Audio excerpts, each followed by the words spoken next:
Well, good evening, New Mexico. My name is Kevin Dunn. I'm a filmmaker from just outside Toronto, Ontario. Wanted to be with you tonight in person at some hall or event or wherever we were going to have this event, but here we are online, and it's going to be a great night. I know some of you just enjoyed a nice dinner. This is going to be a very informative and educational and interesting and challenging evening. Certainly not just because of me, but because of my co-hosts that are online with me right now. We've got three amazing co-hosts. I'd like to introduce you to Ethel Maharg. Ethel is the Executive Director for the Right to Life Committee of New Mexico. How you doing, Ethel? I'm doing great, Kevin. Thank you so much for being here. Oh, it's an honor. Tell us a little bit about yourself for those who may not know you. Okay, great. I'm the former mayor of the Village of Cuba. I served in office there for 10 years, mayor and council. And then when I came to Albuquerque, I worked for CareNet Pregnancy Centers for 5 years prior to coming to Right to Life Committee of New Mexico. So I'll have an anniversary here coming around in January. So I'll be here 2 years this year. And what a ride it's been. It's really been very interesting, and we've had some incredible wins that we probably shouldn't have had, but you know, by the grace of God, we were able to win some battles. Yeah, and that's what it's all about.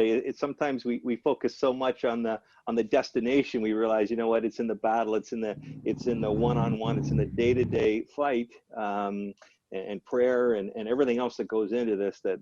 That's where the real important stuff happens. So thanks, Ethel. Next up is Vince Torres. Vince, I just got to know this wonderful man. I know you've probably got a huge battle coming up in the legislative season. Talking to Marie from Marie Strickler, she says that the state seems to be a petri dish for all sorts of radical social agendas, and this is what your organization is all about. Vince, introduce yourself. Tell us about yourself. Good to have you with us. Kevin, it's an honor to be with you. I want to thank you for just this opportunity to speak on an issue that is so close to my heart. I'm a native New Mexican, born and raised in the beautiful Espanola Valley, went to college out east, didn't plan on necessarily coming back to New Mexico, but God had other plans. And I am now a pastor, I'm a lobbyist, but more importantly, I'm a Christian.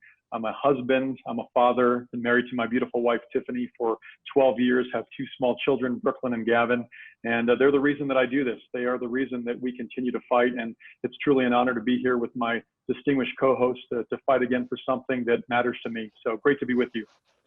Vince, great to have you with us. And completing the picture tonight, face I'm sure familiar to many of you in New Mexico, is Brian Size. Brian from the San Juan County Right to Life. Brian, how are you doing tonight? I'm doing great, Kevin, and thank you again so much for being here with us. And a special thanks to Ethel and Vince also. You know, this is San Juan County Right to Life. This is our 17th annual benefit dinner. And of course, this year we had to go virtual, and we're really excited that since we were able to do that, we're able to share this video with all of New Mexico.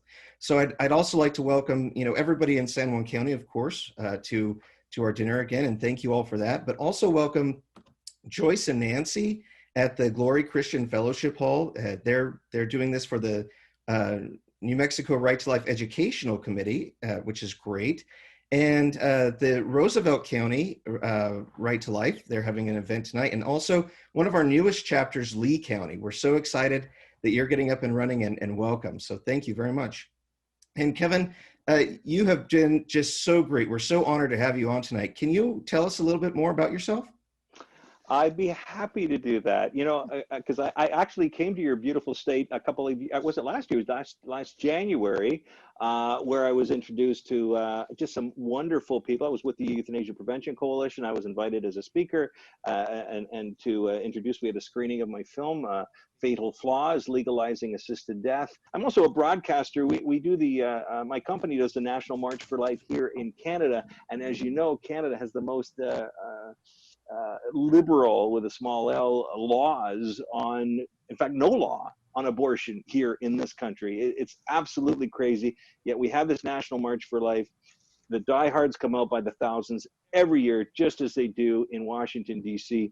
And I've been down to that incredible march. And yeah, it's a day-to-day thing. My vocation, if you will, is one of a filmmaker and a broadcaster, and I'm also an international speaker. Last year it was in Australia where these laws are trying to be passed, the assisted dying laws. And oh man, it seems to be ballooning around the world. But the more we talk about it, the more we engage ourselves, as we're doing tonight, the more opportunity there is for pause within the public sphere, and the more opportunity there is for engagement. People want to know, what can I do? Well, hopefully by the end of tonight, you are going to know what you can do. Many of you are already doing, but many of you might want to know, well, what is it that I can do tonight? We're going to get to some of those things tonight, so I really hope you enjoy the evening. But before we throw it to our opening prayer and to the Pledge of Allegiance, Brian, can you tell me who we're going to be hearing from? Absolutely. So our Pledge of Allegiance this year was done by the Students for Life from Piedra Vista High School. And our opening prayer is from Pastor Todd Terry. I'm Todd Terry, pastor at Generations Church in Portales, New Mexico. It's an honor and a privilege to be with you this evening and leading us in prayer. Would you bow your heads? Gracious and wonderful and loving Heavenly Father, thank you for giving us life. Thank you for creating us and making us in your image. Thank you for placing in the hearts of the men and women of the New Mexico Right to Life and the others like them in our country a call to protect the lives of children. I pray these fearless leaders in the fight be filled with your supernatural strength, that they have insight and wisdom for this courageous fight. Give them words to say, opportunities to speak them, and ideas for moving the platforms of Right to Life forward. Give them comrades to stand with them and a team to help them accomplish the desired plans of saving lives. Your word says the path of the righteous grows brighter and brighter. We declare Right to Life and their mission in our state, that it will grow even brighter, bringing light to the world and changing the hearts of the people with their efforts and with their voice. In Jesus' name we pray. Amen. I pledge allegiance to the flag of the United States of America and to the republic for which it stands, one nation under God, indivisible, with liberty and justice for all.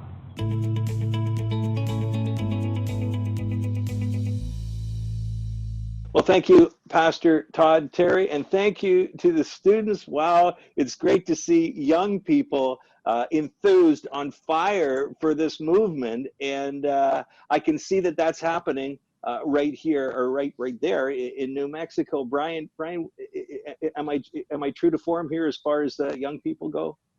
Absolutely, Kevin. You know, we're so proud of our Students for Life at both here in San Juan County, at both Piedra Vista High School and Farmington High School. They're doing such an amazing job. Every year we try to help them as much as we can from San Juan County Right to Life and provide them with some shirts and materials, and they really are the pro-life generation. So we're incredibly proud of them for that. Yeah, well, you know what, and that's, you know, they say that, you know, they're the future of the movement. No, they are the movement. You know, I mean, it brings you to tears when you're in Washington. You see the immense crowds of young people coming out, and they will not be duped. They will not be duped. They realize that science says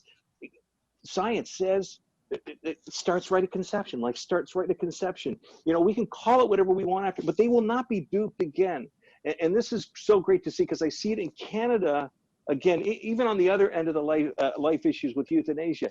There is such a call and such a fervor amongst young people to change this narrative that says some lives are not worth living. And boy, oh boy. So if you're a young person watching tonight, thank you. God bless you. It's great to have you with us tonight. We've got a great lineup tonight. I hate to say, well, I'm certainly not saying because I'm here, but I'm just so thrilled to be here. But I say great because we're going to hear from Vince Torres. Vince is going to give us kind of a state of the state, if you will, on what his organization is doing, on some of the legislation that's coming up. So that's coming up very soon. I know some people have just enjoyed a very nice dinner while all this is happening. Ethel and Brian, can you fill us in on some of the social aspects of what's happening tonight as well? Yeah, absolutely. So first here in San Juan County, we've had a dinner, as I mentioned, every year for 17 years, and we weren't able to do that this year, but we were very fortunate that we were able to have Bernardoni's, a great restaurant here in Farmington, that was able to still prepare meals for some people, and people are able to host a small dinner in their home and get together and have a little bit of social time, which is great. And we know that in Roosevelt County with Angie Smith there, that they're having a little potluck dinner at their church, which is amazing and really a fantastic thing to do. Thank you all so much for opening the church and doing that. And also in Bernalillo County at Glory Christian Fellowship, which is right next to our state office, actually. They're also having a great dinner. Joyce and Nancy did a great job at getting this all put together. And so we're really excited about that. That's wonderful. Wonderful. Well, yeah, I mean, that's where it happens. It happens over those intimate conversations, those time we get together and we say, what can we do? What's the next step? What's the next chapter? What are you doing? How is it working? That's where it is. We can get together in these great events like the March for Life, but it's in those moments when we're having conversations and the people sitting around the table, that maybe you haven't heard before or gain a new perspective. So great. This is what it's all about, folks. And what a wonderful evening it's been so far. So yes, we're going to hear from Vince. I'm going to share with you my story traveling around the world as a filmmaker on these life issues. Some of these incredible, sad stories, but many joyful stories of prophets of hope, because that's what I talk about. I don't like talking about death. I love talking about life. And that's why this video contest that I heard about and we're gonna show you right now, it just blew me away, because as a filmmaker, I love using the media. I love using social media and the tools to bring out emotion, to bring out the truth. So here, a very special announcement about a very exciting contest. This is Angie Smith from New Mexico Right to Life. Angie, take it away. Good evening. My name is Angie Smith, and I volunteer with New Mexico Right to Life, and they've asked me to share something with you all this evening that we are incredibly excited about. It's our first ever statewide video contest for young people. Aren't we grateful for our pro-life generation? They're passionate, they're knowledgeable, and they have this amazing spirit of fight on the inside of them to bring this culture of death to an end once and for all. So we wanted to give a place and an opportunity for that passion and that fight on the inside of them, and allow them to join it to something else that they are also incredible at, and that is creativity and expression. Using a tool that they are really adept at, which is this thing right here. Now, they can use any camera to produce a film if they so desire, but the fact that they can take a camera in a phone like this and produce something brilliant and amazing and moving is just awe-inspiring to me, especially since I can't normally get my thumb out of the frame when I take a picture. So this is our competition in a nutshell. Entrants must be 15 to 25 years of age and an amateur filmmaker. Their film must be between 30 seconds and 3 minutes long in duration.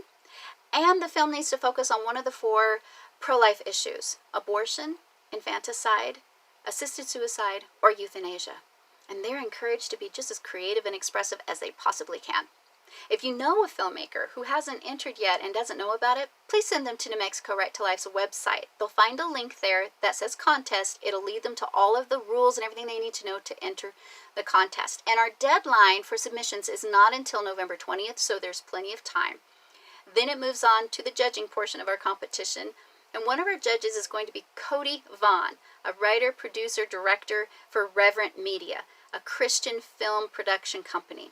Isn't that awesome that our young filmmakers will know that a judge that is in the business right now will be viewing their work and offering words of encouragement and excitement and guidance for what they're doing? I'm really excited about that part. Super grateful he's doing that. But once we've chosen the top 3 finalists, they'll be invited to come to Santa Fe to the Capitol building to premiere their video at the March for Life event that happens at the beginning of every legislative session. They'll also receive one of the top 3 prizes. Third place is $250, second place is $500, and first place is $1,000. Plus, their film will be sent on to the National Right to Life Convention to be judged at the national level. So I'm sure you can see why we're so very excited about this, and we have plans and dreams to make this bigger and better each year. And that's what your gift is going to help us do. Well, one of many things, but this is definitely one of them. You know, we're all fighting for this battle to come to an end and soon. But in the event that the fight has to take longer, let's make sure that that generation behind us is not only passionate and full of fight, but they're equipped too. And this competition is just one of many ways to make sure they will be equipped to pick up that banner and carry it on if that day ever arrives. Thank you for being here tonight, and thank you for your gift. We're going to work so hard at New Mexico Right to Life that your seed that you sow into good soil here at New Mexico Right to Life is going to help produce, with God's grace and power, a harvest of life for New Mexico. Thank you.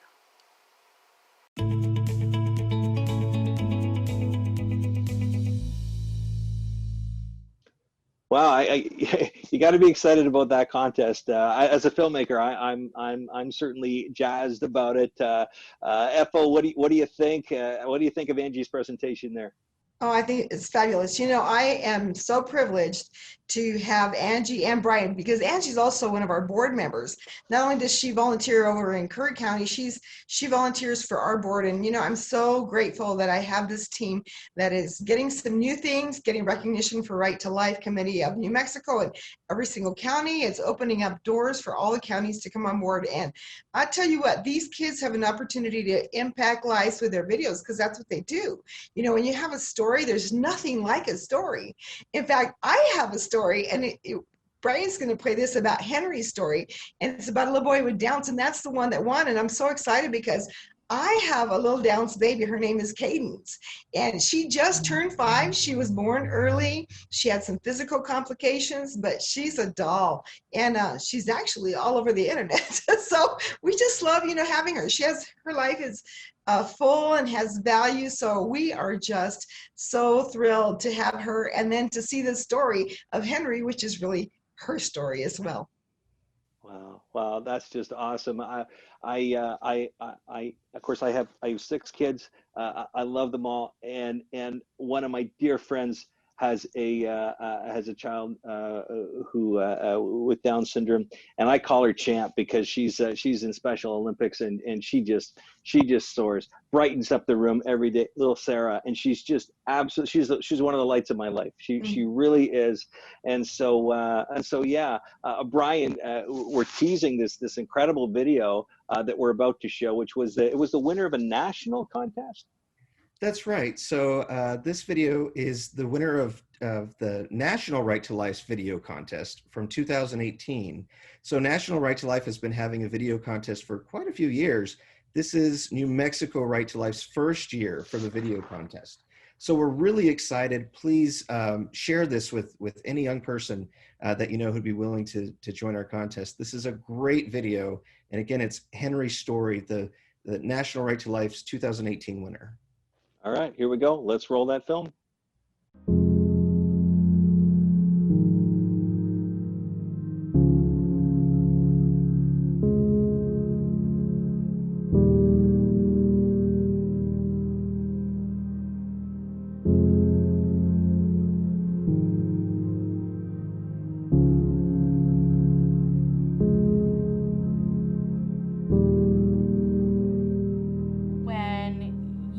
Anything, and you have a specialist come in, and he really had an attitude of, well, I think your baby has Down syndrome. What does this even mean? And why would someone be so cruel in the way that they deliver this news to you? It must be really, really bad. And he said, well, you confirm the diagnosis and you get rid of it. He was not even looking at it as a baby. And right there, how can you be unbiased when babies are born at 5.5 months and they somehow survive? You know, who him? That's the elephant you had to have from the zoo. he's telling us that this isn't even a baby yet, and that our baby, because he has Down syndrome, isn't worth living. If we would have had one person from that office put their hand on an arm and say, you know what? It's gonna be okay. Your baby is still gonna be way more like other babies than not. That's all we would have needed to know. You put the cover on? Oh, yeah. No, licking the... You are a stinker. After all we said about you, you're gonna be shy now, huh? Yeah. Say hello. Hello. There's definitely instances where people get a false positive that their baby's gonna have Down syndrome and they abort the baby because they feel the baby isn't worthy, and it's just horrifying. It's absolutely horrifying. I mean, look at this kid. Does this look like life is horrible? No. Exactly. Life is pretty good, isn't it, Henry? I do, Mommy. I love you. I do, Daddy. What happens when science comes to a place where while the baby's still cooking inside your body, you can tell, well, this baby is gonna have autism, or this baby is gonna get cancer. So are we just gonna cross the line and say, well, none of these babies are worth living because at some point something is gonna go wrong? Henry, what is your favorite thing in the whole world? My daddy, my mommy, Henry.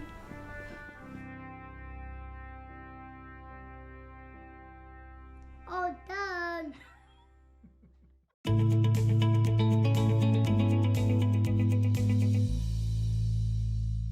Wow. Wow, wow, wow. If you don't have a tear in your eye after that, I don't know. That is just, as a filmmaker, I love the context of the video. Obviously, that's a national video. Don't feel like you gotta create a top-notch video like that, because some of the more simpler ones, even if you're just doing it on your phone, can be just as powerful. It's really about the message. Although the production value in that was just amazing. So, I mean, Ethel, what did you think? That story must have hit home for you. Oh, absolutely. I just loved it because they asked him, who do you love most? And he says, mom and dad. And of course, our little Cadence, all my grandkids, because I have 6 grandkids, and they all call me Nani. But my little Cadence calls me Ani, because she can't say the N. So she comes running up to me and she hugs me. It's really, really big, and she holds on really tight, and it's precious. Yeah, I mean, you just can't get enough of that. And then when she kisses me, she goes, mwah! So, I mean, those are precious. Yeah. And what, yeah, go ahead. I'm so sorry, but I just had a quick thought here.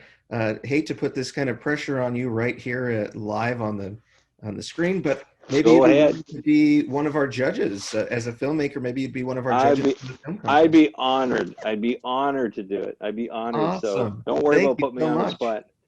I have 6 kids. They're always putting me on the spot. So usually give me a heck about something. But no, I'd be happy to. And that's what this is all about. The use of social media, the use of films and little clips.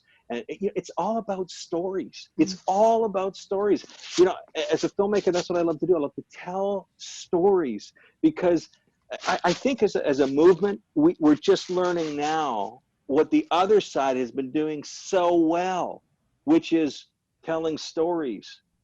And we need to share our stories, because these stories of advocacy, of walking with, of the true ways of compassion, whether it's on this end of life with a child with special needs, or an unplanned pregnancy, or on the other end of life when we have an elderly person or a compromised person failing health.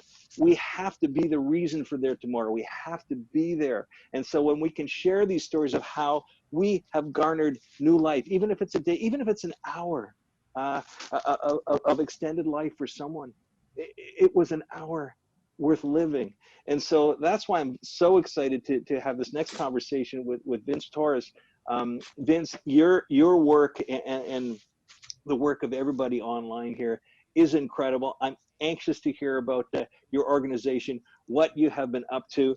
I know your big push is for public engagement, getting people motivated? How are things going? Absolutely, Kevin. You know, we're so blessed to be a part of tonight, and I want to thank you all again for the invitation to participate, because these sorts of platforms, when we can talk about the importance of civic engagement, are so critical to our work. One of the things that I like to say is when it comes to public policy, and especially, you know, politicians, they really only respond to two things. They respond to money and they respond to people, and we don't have a lot of money. But one of the things that I've been so blessed by is to see the number of people that we have who are willing to step out and to speak into this very important issue. And that's really what our calling is at Family Policy Alliance. We're a nonpartisan, nonprofit, faith-based public policy organization. We fight for stronger families, we fight for the unborn, and we fight for our First Amendment rights. And when we launched our organization back in 2017, we recognized that we had quite the climb ahead of us. Especially with the changeover from the last administration to this administration, it was made very, very clear that these life issues that we're going to talk about this evening were going to be at the forefront of the agenda. And by God's grace, as Ethel has already shared, we've had some victories, some that, again, as she alluded to, we don't think we deserved. We didn't expect them even, but God did a work and he did it through his people. So we're very excited to see what he has in store for us moving forward. Vince, maybe you could talk a little bit about the election. Where do things stand? What kind of advocacy work is being done, and what should we know during this very important year? You know, it's cliche to say, because I know we say it so often, but elections have consequences. And when it comes to the life issue here in New Mexico, elections will have consequences. And one of the things that we are encouraging all of our people, whether you are registered to vote or not, if you're not registered, get registered to vote. You have until the beginning of October to do that online. But one of the things that we have said, and Ethel has partnered with us in this effort, is we really think this election should foremost be an election on life. This should be all about life, because quite frankly, if we can't trust our elected officials to protect the sanctity of human life, that's a big problem. And I think that's where so many of the other challenges that we have here in New Mexico stem from, is that fundamentally we do not value life. And because of that, we then have the education, the poverty, the economic challenges that we face. But I think it is really rooted in the fact that we don't value human life. And so I'm going to say what I've been telling everybody, and I've told this to my church as a pastor, I tell this to everybody I know: this November, vote pro-life. No matter what other issues you may be concerned about, and that's not to say that they are not important, but life should be at the forefront of our minds when we cast our ballots, especially here in New Mexico, a state which, much like Canada, has some of the fewest restrictions in the world on abortion, and we think it's time to change that.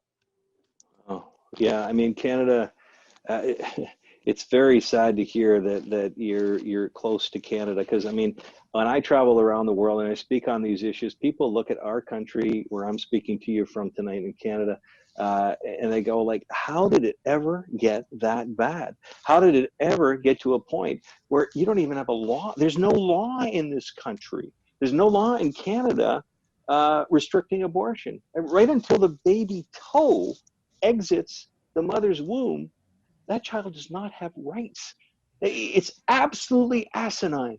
And we go along with it, and we just kind of go, well, that's the way it is. Well, and they say, well, it's my legal right. No, it is not a legal right. Can you share about some of the legalities and what we're facing in New Mexico right now? Kind of like what's top of the agenda? Well, you know, Kevin, it was interesting that this last year, when New York, Governor Cuomo and the legislature there enacted legal elective abortion up to the moment of birth, right around the same time we had the very controversial comments from Governor Northam in Virginia, where he talked about the possibility of taking the life of a child after it had already been born and survived a botched abortion. So we had abortion up to the moment of birth, and then we had potentially homicide after birth. And it was interesting to see the pushback and the anger and the public outcry here in New Mexico about what had happened in New York and Virginia. And one of the things that we were quick to point out is that, hey, let's take a look at what's happening in our own backyard. Because if you're angry about what just passed and was signed into law in Virginia, or in New York, that's already the status quo here in New Mexico. And we hear the other side throw around this term a lot: the status quo, the status quo. Well, what is the status quo in our state? Legal elective abortion up to the moment of birth. That's the status quo in New Mexico. So it's easy for us to point fingers at what's happening in New York, or to even, you know, express anger and frustration about Governor Northam's comments in Virginia. Here's the deal. We've had a born alive infant protection bill presented before our legislature year over year, as long as I can remember going back, to protect babies who survive botched abortions. And year over year, that bill is defeated. It's defeated in its first committee, never ever to see the light of a full floor vote, much less even a second committee hearing. So again, my thing for the people of New Mexico as a fellow citizen is, let's be careful about where we direct all of our anger and frustration, and let's start focusing some of that energy right here. We did that in 2019, and we defeated an abortion up to birth bill that would have codified that in our state law, and that only happened because the people of New Mexico finally said, enough's enough. We're not going to go along with it any longer. Wow. Yeah, I knew a little. It's just amazing to see, but you're right. You know, we have to focus on what we can do within our own state. I mean, it's great to hear about some of those victories. Can you speak to some of the deficiencies that need to be worked on? Without, you know, obviously we've only got so much time, but some of the deficiencies that we need to be aware of, especially as we move into an election. Yeah, absolutely. I think one of the things that while we certainly celebrated the victory that we had last year in defeating House Bill 51, and by the way, we had crossover support in that defeat from Democrats as well as, you know, the Republican caucuses. But one of the interesting realities, and it's a sad reality, is at the end of the day, it didn't change anything. It kept us from potentially getting worse, but it certainly did not improve anything for the better. And so one of the messages that I keep trying to communicate to the pro-life community, as well as anyone, any person of faith who believes in the sanctity of human life, is that if we actually want to move to improvements and strengthening our life laws, rather than constantly being on the defensive and having to kill, pun intended, bad legislation, one of the things that we need to do is we need to change our political landscape. And that's where there's a political component to this.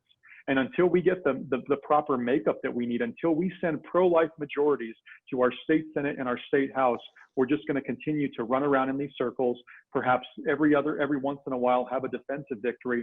But if we want to genuinely promote a culture of life in our state, we have to start electing leaders who share our value, who will go to Santa Fe and help us make a difference. Ethel, did you want to chime in here? Absolutely, I totally agree with Vince. He's right. He's right. Unless we change the landscape of our legislative body, we're going to just be fighting bills instead of championing life bills. And so I totally agree with him. And this year we have our endorsement list here at Right to Life at the state office, and we have it right down the line, all the pro-life candidates, and there's a lot of them.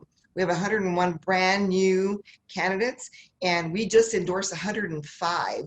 Not all and so we're really excited about that because they're all pro-life for the most part. And so it is up to us to change our House and our Senate at this point, so that when that bill comes up, they can just stop it. They can kill it right there in the first House. It doesn't have to go any further than that. So he's absolutely correct. Ryan? I just wanted to mention, Ethel just brought up the endorsements, and I just wanted to really thank her.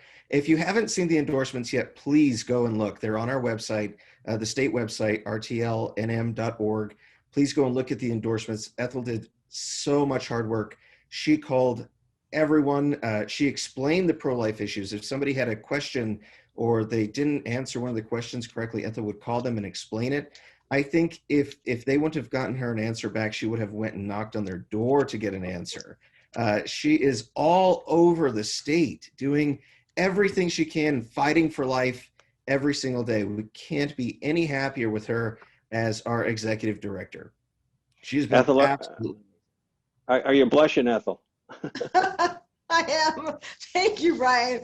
Oh yeah, I'm just, I'm like that dog fighting for that bone. I thought, no, if they didn't understand the question or it looked odd to me, I thought, oh, they probably didn't get it. So I thought, I'm just going to call them, and explain some things. So, and it was a great opportunity to talk to them because they really didn't understand. They didn't know. So for me, I was thrilled when I got to talk to them and educate them about what the pro-life, what that one piece really was. And so it was a good thing. It was a good thing. I was really happy about that. I'd like to ask the question, and maybe this is for all of you. is things that people might not know about abortion, in particular in New Mexico. What are some of the things that when you go out, people go, I never knew that. Right? I think sorry, the biggest Vince. I think the biggest thing is that most people don't know that abortion up to the moment of birth is already legal in our state. It has been for some time. And so even though we have this pre-Roe v. Wade law on the books that, you know, would potentially go back into effect if Roe v. Wade were ever overturned, we have legal right now elective abortion right up to birth. We have taxpayer-funded abortion because of a decision by our state Supreme Court back in 1999.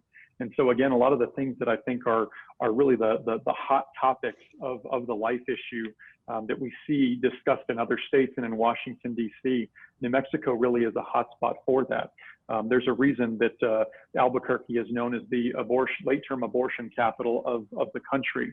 There's a reason that New Mexico is considered by Planned Parenthood and other abortion organizations to be an abortion tourism destination. In fact, one of the things that we just pointed out recently is HBO is releasing a movie. It's supposed to be a comedy, but it tells the story of a young woman who lives in Missouri who gets pregnant and cannot get a legal abortion in Missouri because of the pro-life laws that exist in that state. And so her and her friend take a road trip to New Mexico to get this procedure.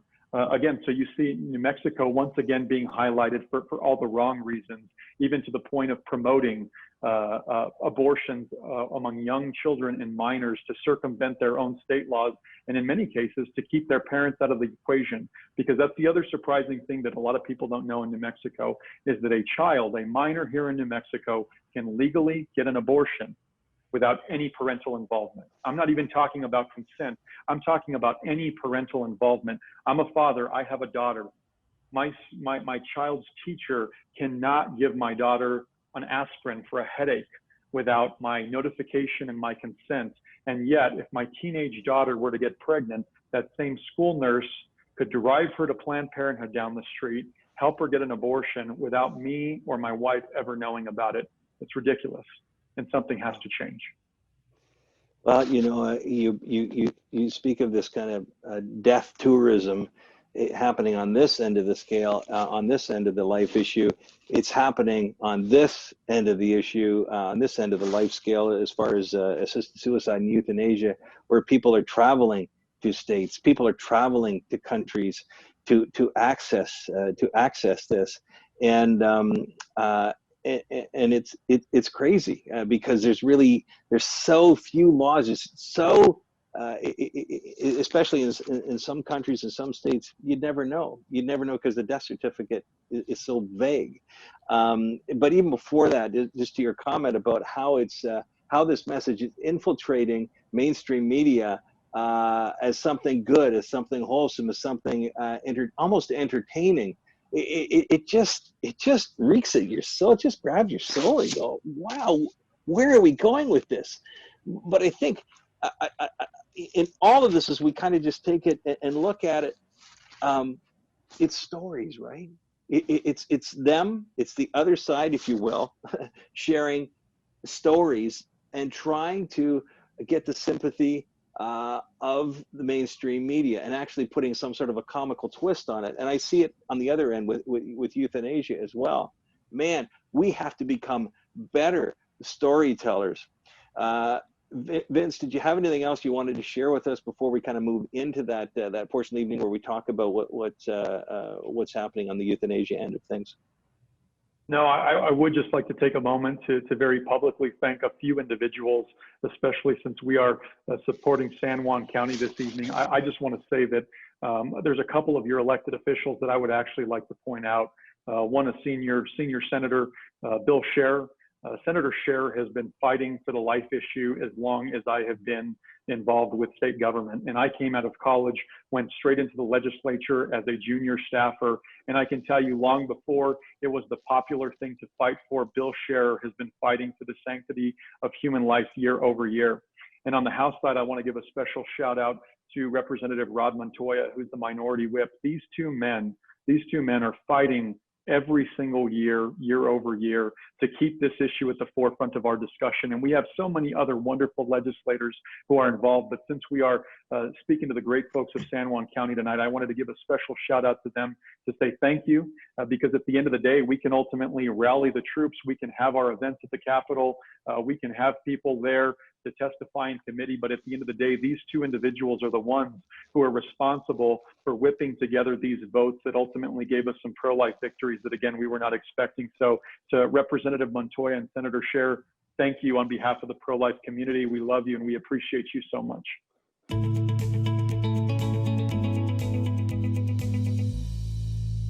Well, what a great discussion about the kind of the state of the state, as I said at the beginning, and not only the challenges ahead, but the successes. And I think that's where we have to keep remembering that there are these small successes as we chip away at things. Even in the dinners and the conversations and the one-on-ones where somebody, oh, I didn't know that. Oh, I had no idea. To the bigger legislative successes that Vince was talking about. Vince, everyone, but especially Vince in this particular segment, thank you very much for the work you do and in protecting and promoting a culture of life. Kevin, I really appreciate the opportunity to speak to this. And again, just want to thank all of you.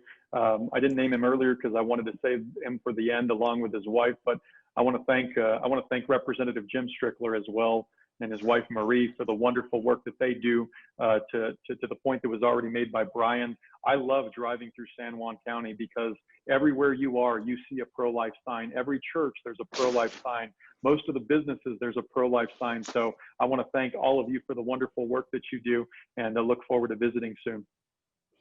God be praised. God be praised. That's wonderful. Yeah, Marie, I wouldn't be here with you tonight if it weren't for Marie. She just blew me away at when I came to visit your beautiful state.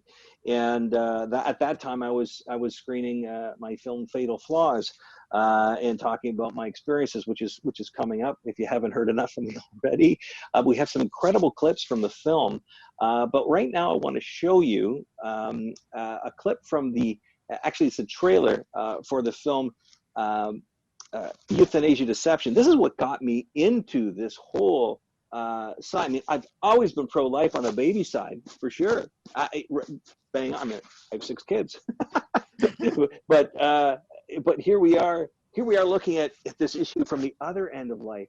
And in 2016, the law was struck down here in Canada, taken out of the criminal code. And they gave Parliament a year. Actually, it took just a little bit longer for them to come up with a law that would legalize euthanasia in our country. And so instead of you can say no, please don't. What we decided to do, and this is along my euthanasia prevention coalition, we decided to go to Belgium, where the law has been in place since 2002. And to try and experience and try and gain an understanding of what happens to a culture that embraces this ideology over time. Have a listen to some of the stories that we covered in Euthanasia Deception. On April 19th, 2012, my mother receives a lethal injection in the hospital of the Free University in Brussels. But you had no idea? No.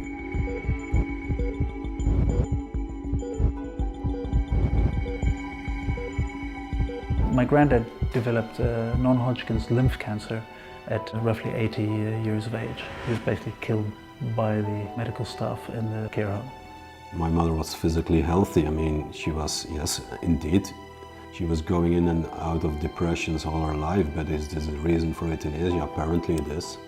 We had a few times when people tried to put us under pressure to have her euthanized. She's just a child like every other child in our family. So my mother, instead of going for the palliative treatment, she said, I want euthanasia. Had there been no euthanasia in Belgium, she would not have applied, for sure.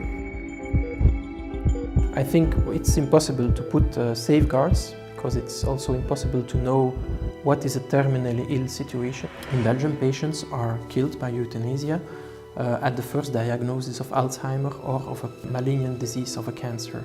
From all the cases, only 60 to 70% were declared to the Commission. So this means that 30 to 40% of the cases of euthanasia are even not declared, and there is no control of the law. She was the one going to die, but we were her sons, we loved her, and we wanted the best for her. Was there a consensus? There was not a consensus.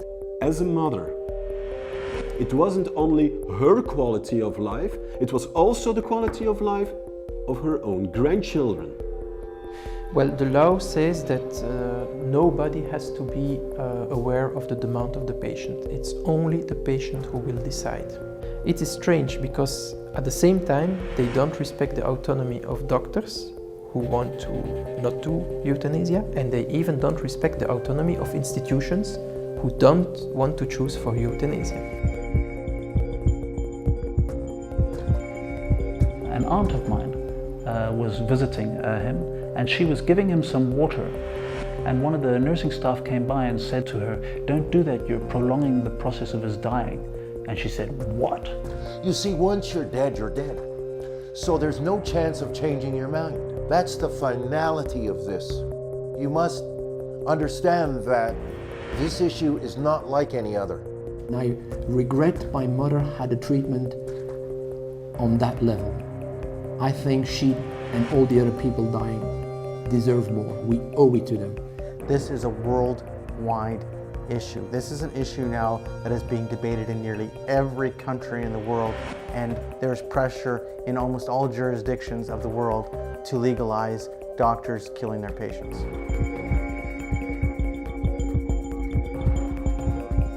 We help people to die, controlling their suffering and controlling their symptoms. We don't help them to die by killing them. What is our society becoming? It's a quality society. Only the best will survive.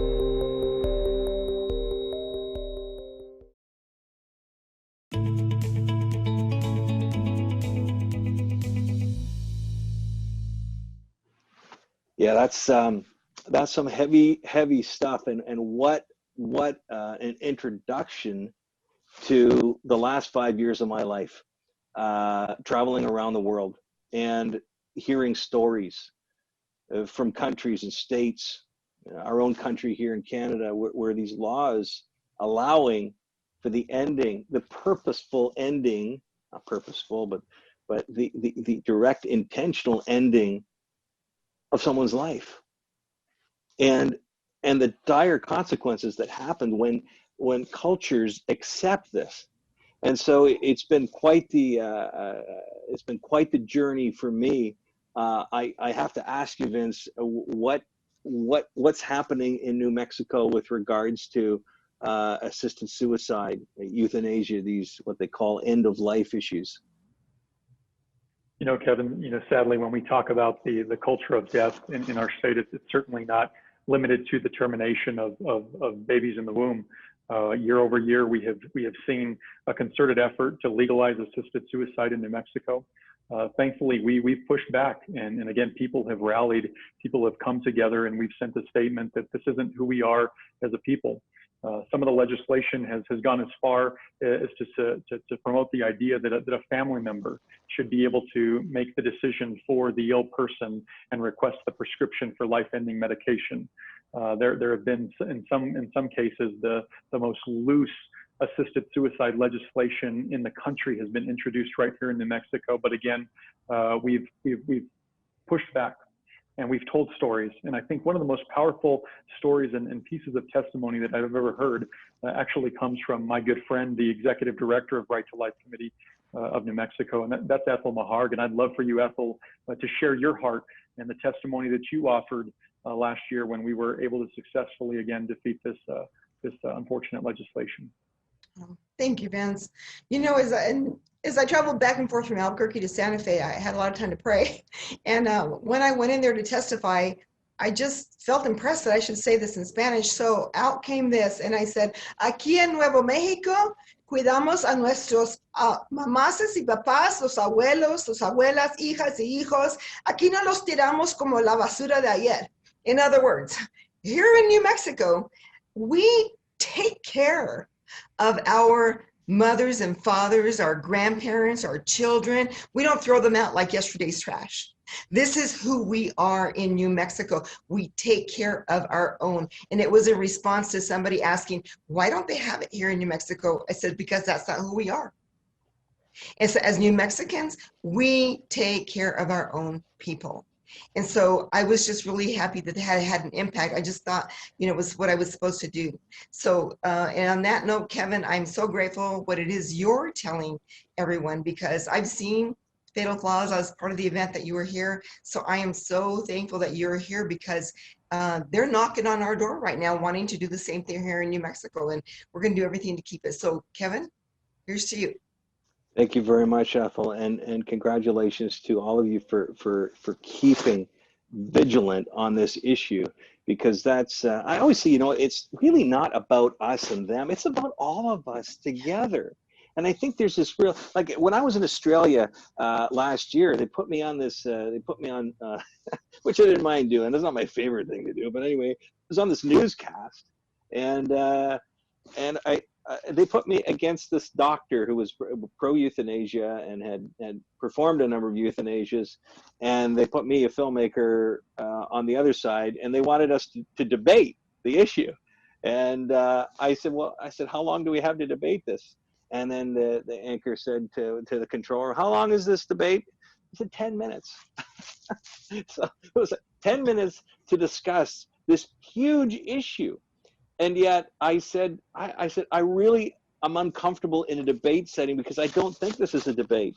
I think this is about you and me. I think this is about an all of us situation. This is truly, as you said, about caring for the other, never killing, always caring.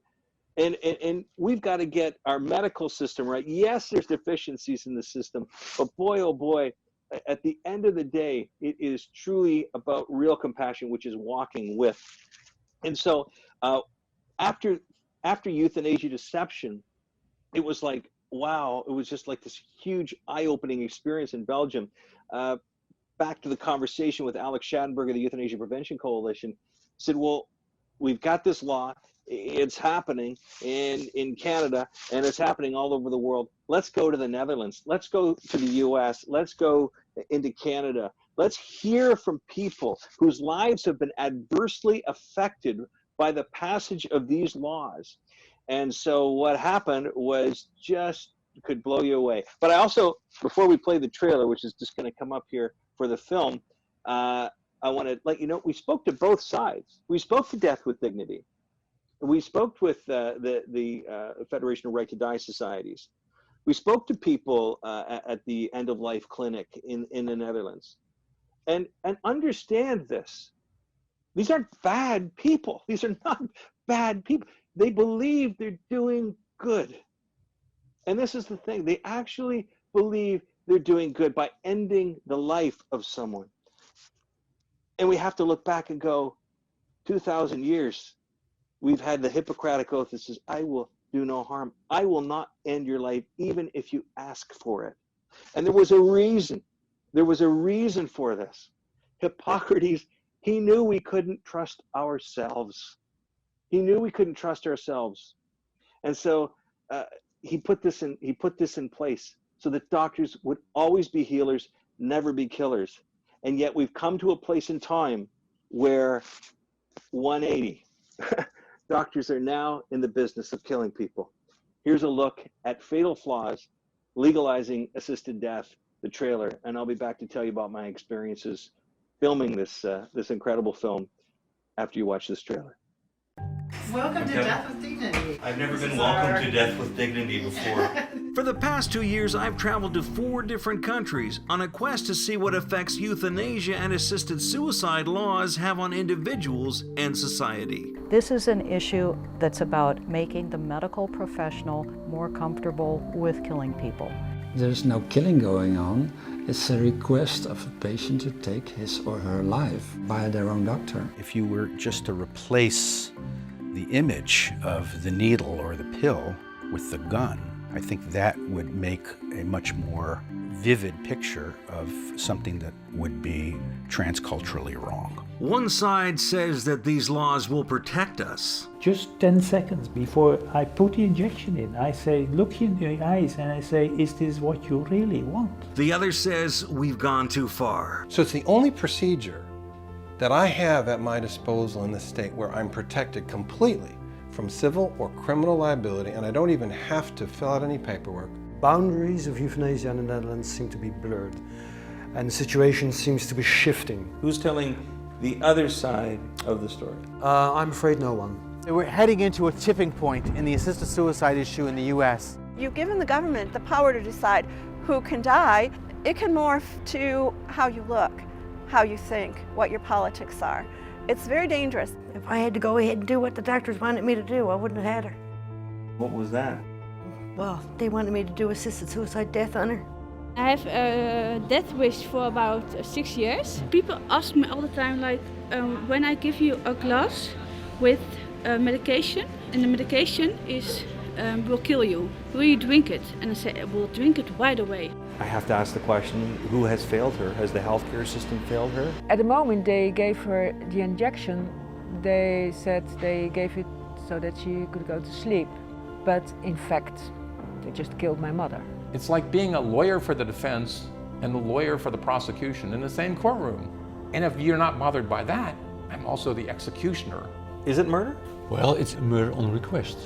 Like physician-assisted suicide. It's a suicide with help. Not once did she ever say to them, I want to end my life. What did you say? I don't want. Don't cry. It's all done now, it's over. Yeah.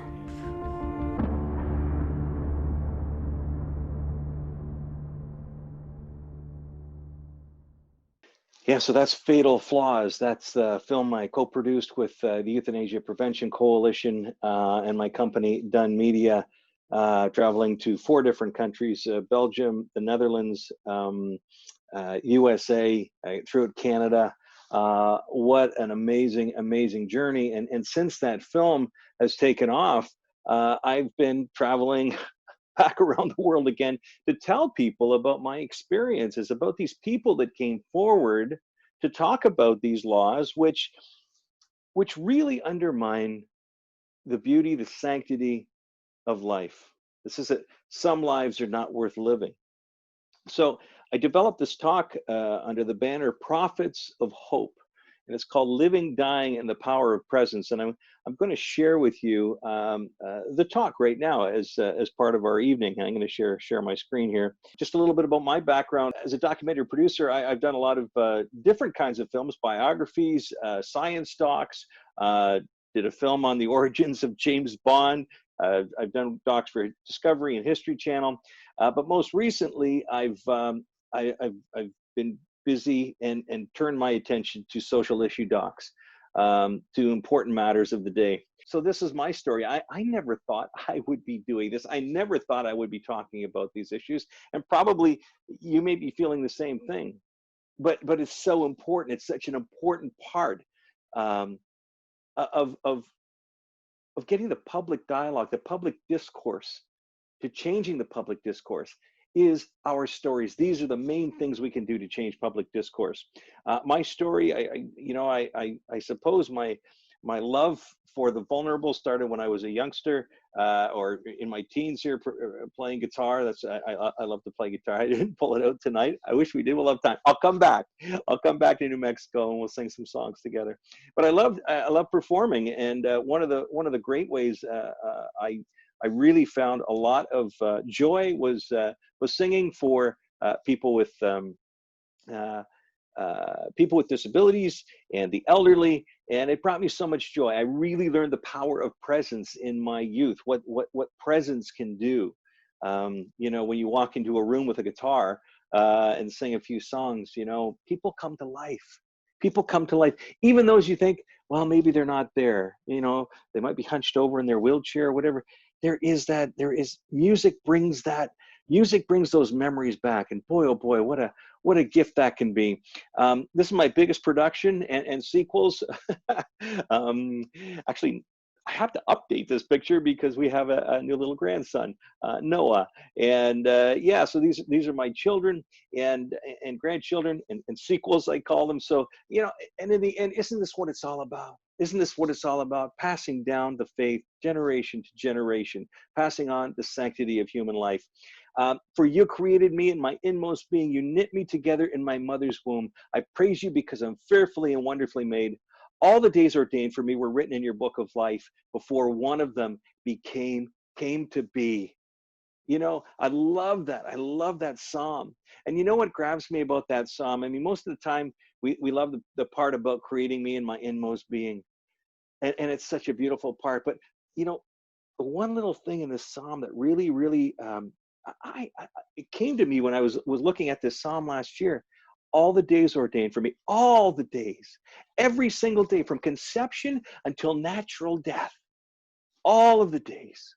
That's little Noah right there. You know, all of Noah's days, right from the moment of conception until his final day on earth, all precious, all counted by our Lord, all have been thought of by our dear Lord right from the beginning of time. Not ours to take away, not ours to choose when life begins, when life ends.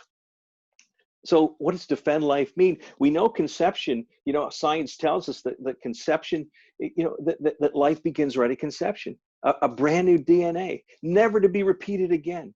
In the history of mankind or future, that single DNA, distinct, unique. Science has told us that we can call it, culture can call it whatever we want after it, but we know it is a distinct human being. And we talked about it earlier. Young people will not be duped again. That's why their numbers are in the thousands at these March for Life. They know that science says that is a human being, not to be snuffed out. We need to support women in their crisis pregnancy. We need to support men in their crisis pregnancy situations, but never, ever lead anyone to an abortion. And then, of course, at the other end of life, we call it natural death. Well, natural death, okay. You know, as I travel around the world, it's, you know, you think, okay, well, I'm going to die one day, of course. Life is precious from conception till natural death. But what is natural death? What does it mean? You know, I find that a lot of Christians, even good Christians, they you know, they're very pro-life on this end, but when it comes to that whole idea of, well, you know, maybe one day I might need that law, I might need that out, I'm going to reserve my judgment. Well, we can't be that. You know, we can't be that way. We have to understand what these decisions, these independent, if you will, decisions do to the culture over time. And as I'll talk about tonight, no decision is really independent when it comes to not natural death, but when it comes to euthanasia and assisted suicide. This new threat to the dignity of the human person, this new threat that we call medical aid in dying here in Canada, euthanasia, assisted suicide. If anybody asks you what this issue is all about, this whole idea of euthanasia, assisted suicide, you can tell them it is very much at its base about laws that allow doctors to end the life of an individual who qualifies under this law, under the law, or in this case, proposed law in New Mexico. Remember, it's about putting this into law, putting it into law. That's what it's about, because when laws come into place, all of a sudden, well, laws are there for the good, right? Remember, this issue is about putting things into law, putting these life and death issues into law. That's what it's about. Euthanasia, as you know, or perhaps you don't, I always put this in my presentation, it's where the doctor injects a lethal drug into an individual who qualifies under the law. Again, about the law. Assisted suicide is self or assisted ingestion in the case of people who can't ingest themselves, can't bring the lethal medication to their mouth. Self or assisted ingestion of lethal drugs prescribed by a doctor to someone who qualifies under the law. So those are the two. So it's important because assisted suicide, very prominent in the US, but we're also seeing euthanasia creep in as it has here in Canada. Well, euthanasia is the preferred, if you will, way of ending people's life under the medical aid in dying law, although assisted suicide is also available in a very, very sad way. Three deceptions we're going to talk about tonight. Is this really about compassion? Is this really about compassion? Is it really about autonomy? Is it really about, understanding and believing in safeguards? These are all the kind of things that you're going to hear as arguments, that this is a compassionate response, that it's about my decision, about my autonomy, and that safeguards will protect us. Well, we're going to look at some stories tonight that challenge these kind of perceptions that are out there. We did these two films. I showed you a little bit of the euthanasia deception. Going to talk a little bit more about Fatal Flaws. The trailer you just saw, that was done a couple of years ago in 2018, but it's still being shown around the world. I just had a note from my distributor that it's being seen in Japan, Russia, and a number of different places around the world. So it's getting out there, and it's evergreen. I mean, it really is, because these stories, this issue is not going away. Stephen Sharfstein, who's the former president of the American Psychiatric Association, he says, after he watched my film, and of course this is probably his belief before he watched the film, but pardon me, he says the euthanasia movement is trying to redefine the ethics of medicine, and that's truly what it's all about. In around the world, we've got Belgium, Canada, Colombia, Luxembourg, the Netherlands, Switzerland, USA, all of these places with euthanasia laws, and it's very sad, and pretty much every jurisdiction is talking about it. In the U.S., of course, you've got all of these different states that have these laws in place, and of course, another 20 states considering, including your state, New Mexico, New York, and Georgia. So isn't this about compassion? People with disabilities would say, no, this is definitely not about compassion. The whole idea that this is where the ideology leads is saying some lives are not worth living. Mark Davis Pickup, here's a guy from Edmonton, Alberta. He talks about, being vulnerable at the lowest point in his life when he received news that he had multiple sclerosis when he was in his 30s. And at that point, he says, listen, if there was a Dr. Kevorkian around at that time, he said, he would have considered he was so low. He was so low at that time. He says, thank God there wasn't, because now I have my grandchildren. I have my grandchildren. I have a beautiful life. We can't judge today based on our situation. We can't judge tomorrow based on our situation of today. That is his message. I was diagnosed with MS when I was 30. At the 2 to 3 year point, my grief was so deep, my heartache was so sharp, that my thinking became clouded. And if there had been a Jack Kevorkian back in the mid-1980s, I can see that I might have opted for that option. I'm so glad today that it did not happen, because I never would have known my grandchildren. You see, the difficulty with making that decision is we're not really sure what tomorrow is going to bring. We make a decision based on the grief of today. I would have, yes, if I hadn't been surrounded by the support and the love of my wife and my children and my faith community and my God, I can see that I would have opted for assisted suicide. So killing as a form of caring, that's the other question we talk about. Is this a form of caring? People talk about this is a form of caring. And Dr. Mark Comrade of the American Psychiatric Association says it so eloquently. And we're going to hear what he has to say. Very good points to listen to when you are trying or to reiterate when you are trying to describe whether this is a form of caring. Listen to what he says. Ironically, killing is a form of caring from this point of view, that we can somehow conflate caring and killing. That's the new concept that's trying to be peddled here. When the state does this, what it's doing is it's transforming suicide from a freedom into a right. Heretofore, it's been a freedom or a negative right, in which it's something that we cannot make criminal. And that ultimately, if people want to suicide, as long as they're not standing in the house of medicine, in which case I have to do something about that, they are free to suicide. But by transforming it into a right, that implies that somebody has the duty to fulfill that right. My job as a healer is not to judge their suffering, but is to help them find a way through that suffering. So there you go. What an incredible testimony that he gives. That's Dr. Mark Comrade.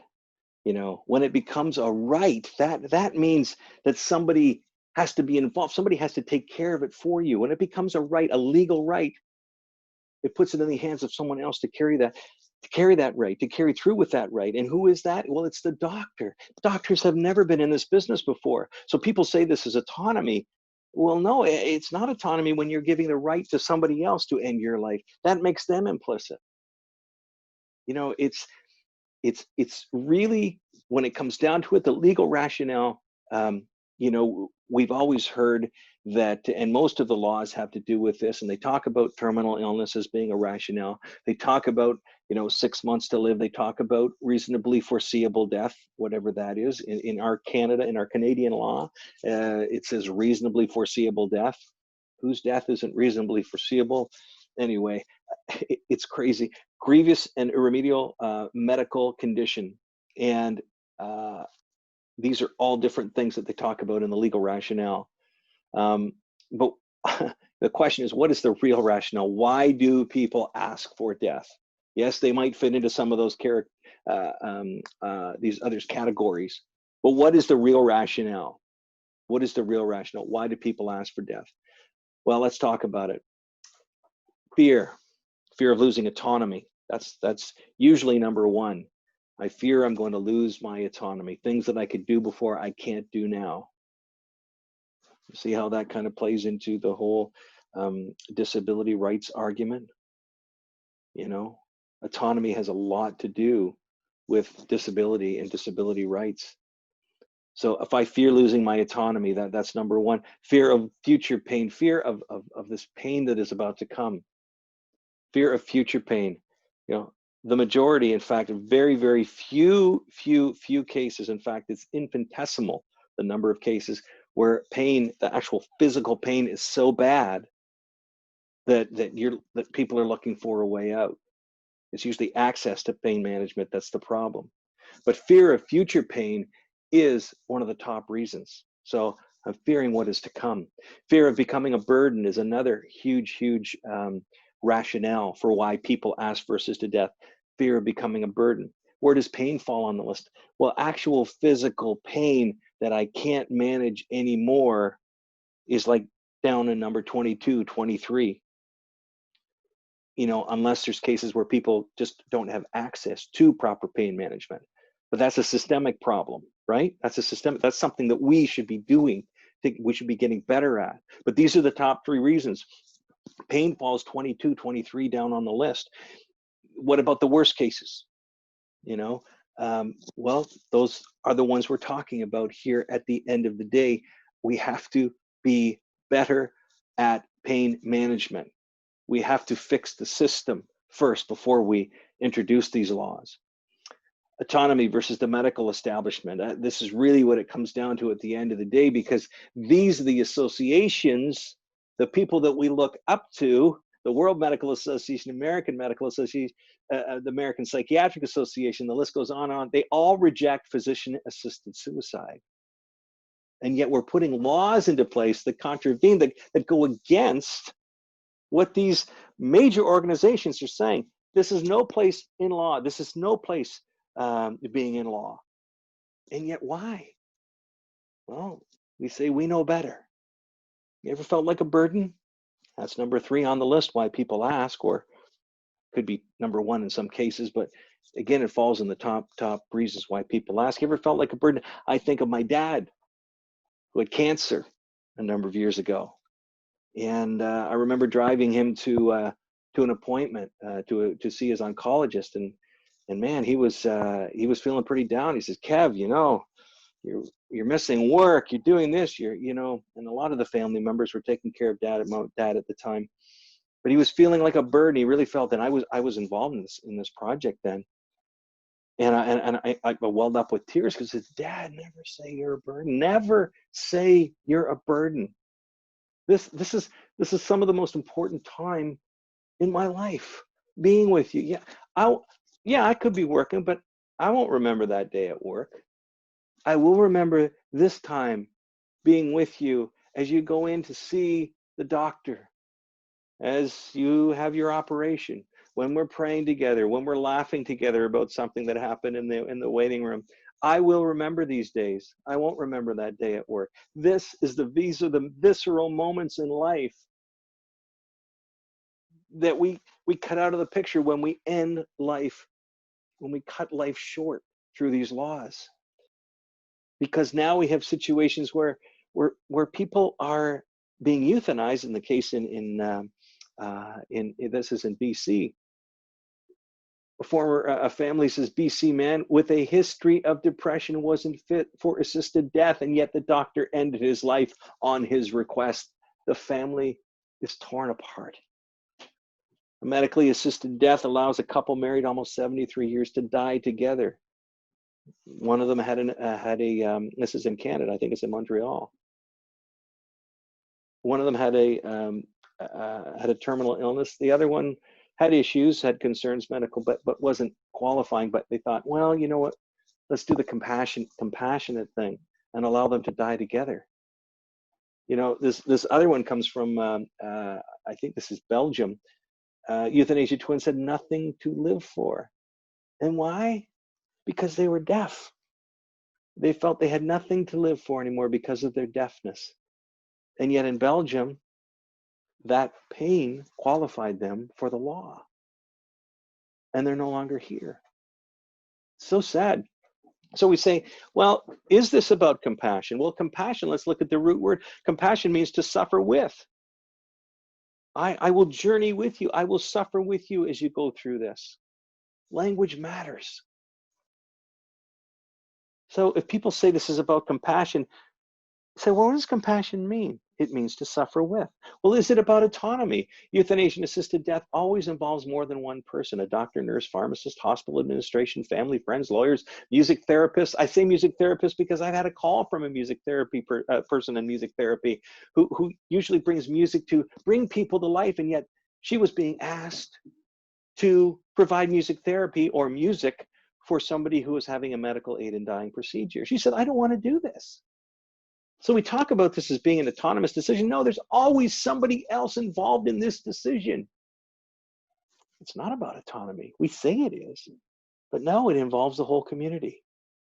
Well, safeguards protect us. We have to understand that in every jurisdiction where this has been legalized, there has been incremental expansions of the law, and abuse is rampant. We'll talk about those expansions as we move. Once we draw that line and say some lives are worth living and some are not, well, it's always going to be pushed. It's always going to be pushed. And that's what's happening here in Canada right now. They said they won't touch the law, but now they're trying to expand it. They're actually trying to take out the language that says death has to be reasonably foreseeable. It's absolutely crazy. And that's why people with disabilities are standing up and they're saying, no, this is not good. We are all vulnerable. This isn't an us and them situation. This is an all of us situation. One person who fights for disability rights told me, Amy Hasbrook. Dr. William Toffler from Oregon, he talks about oversight being an illusion. Let's hear what he has to say.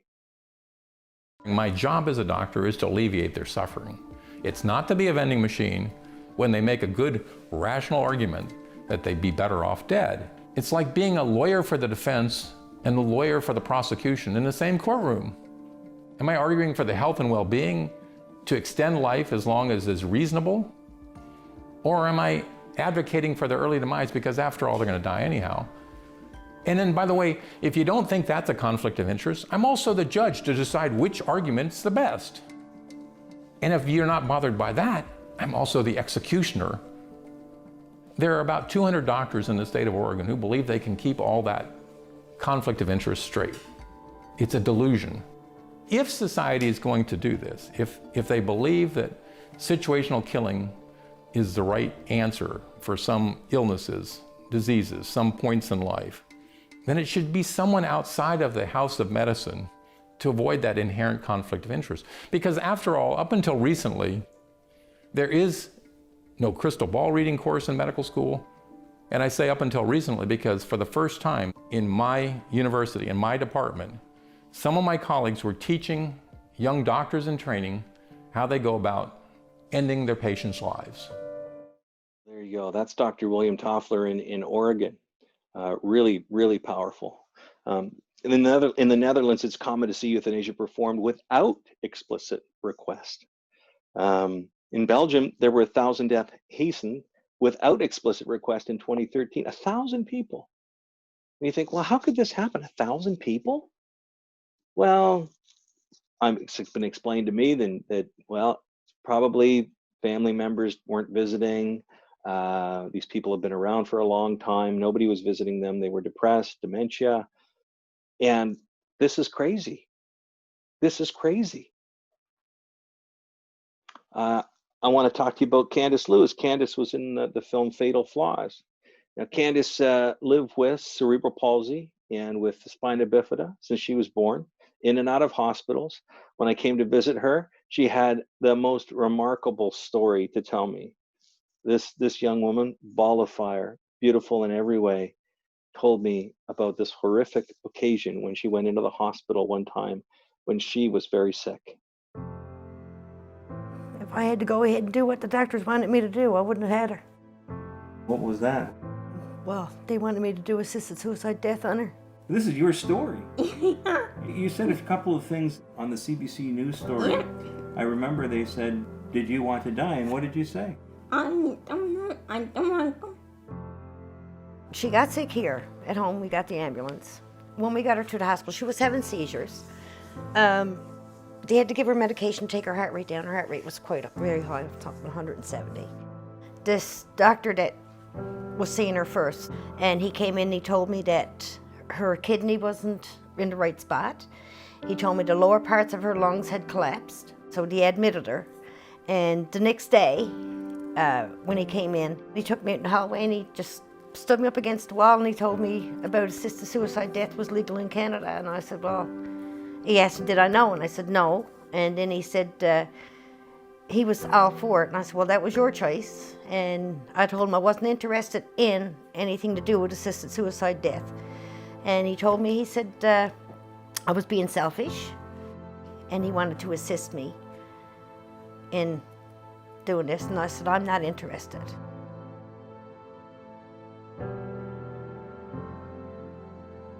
I more or less walked away from her. She heard everything. Yeah. And You heard what the doctor said? Yeah.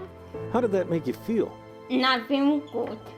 Like not once did she ever say to them, I want to end my life. Not once. You said they talked about it a lot. Did they talk about it a lot with you? Yeah. And this doctor came in and next day after he told me about the assisted suicide death and stuck his face down in hers and said, do you know how sick you are? And I'm just like, and when I got his eyes contact, I went, well, I was like that to get out in the hallway, and I told him, I said, don't you ever pull something like that again. So at that time, were you worried that Candace was going to die? They had told me that she was dying. I believed them. They were the doctors, and she was so sick. So, but I told her if she wanted to go, it was good. She could go. But she didn't. Oh, honey. But she didn't want me to be alone. Don't cry. It's all done now. It's over. We just don't want it to happen to anybody else, hey? No. Don't want another family to go through this.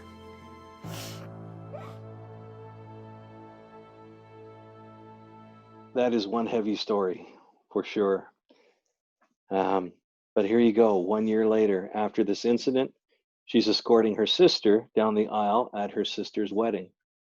And Mom tells me that when she was pregnant with Candace and her sister, they're in her wedding gown, When she was pregnant with them, the doctor said, you should abort because one of your children may have spina bifida. She said, no, I'm going to carry to term and I'm going to love this child. And here we go. There, a year later, she's escorting her sister down the aisle. It's amazing. And you know, sadly, Candace has passed since then, not because of euthanasia, but because of her condition. And but she died peacefully in the embrace of people around her at her home. And to this day, I think about Candace, and I think about her story, and I think about the prophet of hope in her life, her mother. I think about that community that gathered around her. And I don't condemn the doctor that came into the room. I don't condemn him. He's a victim of this culture that says some lives are worth living and some are not. It was wrong, and actually again goes against the law of what the doctor did. You're not supposed to suggest it. But did you know that in some jurisdictions they're pushing for this to be the case, where you have to give assisted suicide as an option? You have to give it as an option when you're talking about treatment. It's very, very scary what some of these laws are doing. So we've talked about, is this compassion, is this autonomy, does safeguards protect? We're seeing very clearly that it is not what they say it is. It is not compassion. Look up the definition, to walk with. It is not autonomy when the community is involved. And safeguards are not working when you have cases like Candace out there. Cases like Tikva. And this is Tikva in Belgium. Tikva's lived with a significant brain condition since birth. She's about 20 years old. Valuable, beautiful member of their family. And yet dad says when he takes Tikva out for a beautiful walk in her wheelchair, good-minded Belgians will come up and say, have you considered euthanasia for Tikva? Your life would be better. Her life. There's this idea that, and again, you know, our Belgian brothers, they're not crazy. I mean, they're our brothers and sisters. But they've lived with this ideology in Belgium that says some lives are living and some are not. After 20 years, beautiful Tikva is still a beautiful member of their family. Marguerite in the Netherlands, she was on her way to the hospital to see her mom who had a fall. By the time she got to the hospital, they had already euthanized her mother. She got a call on the phone saying, you don't have to rush. Your mother's no longer living. She said, what happened? She said, well, we talked to the GP, we talked to the her doctor. Doctor said that she was, you know, she was depressed, she didn't want to go outside, and so we thought it'd be best. That's kind of the crux of it. They decided. She says, that I'm supposed to be part of this. No, it wasn't. Mother's life was. She said, well, what did you say to mom when you put the lethal injection in? Well, we told her she was going to have a sleep. Nothing is being said about this. And yet these brave souls are coming forward to tell these stories on this film. And man, that's not autonomy. Tell me that's autonomy. That, and again, I don't condemn the doctor. He's part of a process that sees some lives as not worth living anymore, that life is disposable. And we have to be aware of this. Jeanette Hall, another story that you may have heard this story from Oregon. Jeanette had a very, very serious cancer. And she asked her doctor, Dr. Stevens, for assisted suicide. He doesn't believe in assisted suicide. He said, well, let's try something. Can we try? He wanted to give her some sort of goal to work towards. She said, no, she said, I didn't want to lose my hair. She didn't want to lose her hair. And the doctor said, well, let's try some medication. Let's try some treatment. Isn't your son graduating from police college next year? She said, well, yes. I said, well, why don't we try some treatment?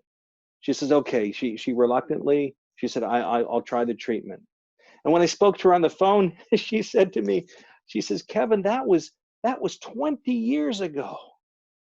I'm so glad that Dr. Stevens didn't prescribe the lethal medication because I wouldn't be here. I'm glad to be alive, she said. Wow, what a story. What a story. That was 20 years ago, over 20 years. Another story, Helen, beautiful Helen from Belgium, actually from the Netherlands, forgive me. And again, a mom in the hospital, they stopped feeding her and start giving her food. And she got so depressed that she said, well, I don't want to live like this anymore. And the doctor started to, well, the nurse took that as a call for euthanasia. And then Helen, grandma's daughter there, she says, well, wait a minute, wait, let's do more tests. Let's find out what's going on. She called for a second opinion. And along came a second opinion. A palliative care specialist came in, said, no, let's start feeding her. Let's give her water. Let's find out what the problem is. They had said that there was something going on in her stomach, that there was some sort of blockage. No, there's no blockage. She gets better.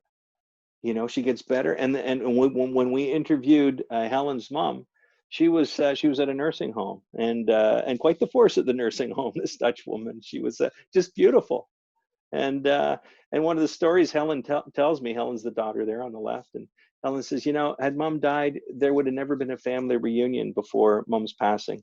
So she passed a few years later, naturally, but she had a family reunion, and that would have never happened. Mending of relationships. And I hear this time and time again from palliative care specialists, that these family reunions around the deathbed, these healings that take place around the deathbed, they never or very seldom happen when life is cut short. This is Dr. Bedouin Shaban. I interviewed him for Fatal Flaws. They call him the euthanasia pioneer. He kind of introduced euthanasia into the scene in the Netherlands way back when in the 70s. And even he, who is a proponent for euthanasia under the law, is concerned. He calls it a worrisome culture shift now that euthanasia is being procured by people with psychological illness at an exponential rate. And he is quite concerned about places like the End of Life Clinic in the Netherlands, the one I visited. And it was interesting when we went there for Fatal Flaws. They had this thing called Euthanasia Week put on by the NVDE, a voluntary end of life society there, which has a huge following.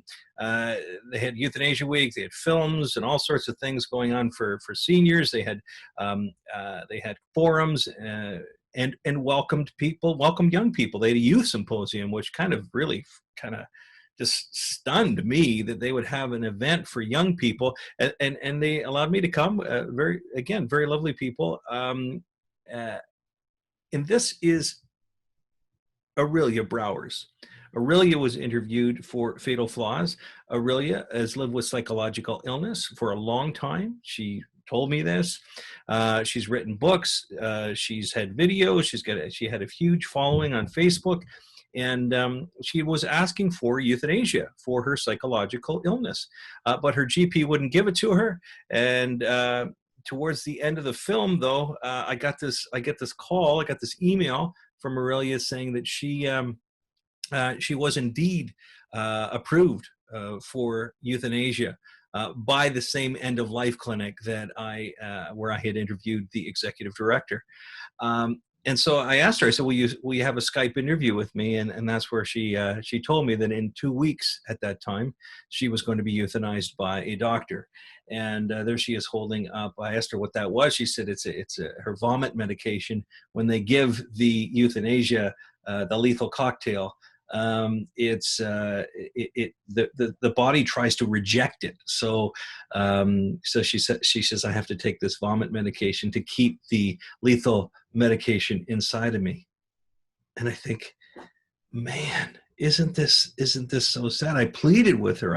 I said, Aurelia, we may differ on our opinion, but man, I would love to come back and talk to you and let's fight for you. Let's fight for better care. Let's fight for a cure. Let's fight, but she had given up hope. She told me she gave up hope. And that was the sad part of it. And 2 weeks after that, a doctor had ended her life with a lethal dose. And very, very sad. Very, very sad. Of course, they celebrated it there. And I find very little to celebrate. I find very little to celebrate when we give up when we give up on our healthcare system and we say, that this is the best we can do. Incremental expansions, it's happening. It's moved from the terminally ill to the chronically ill to the mentally ill. Euthanasia for children, euthanize without request people with the dementia.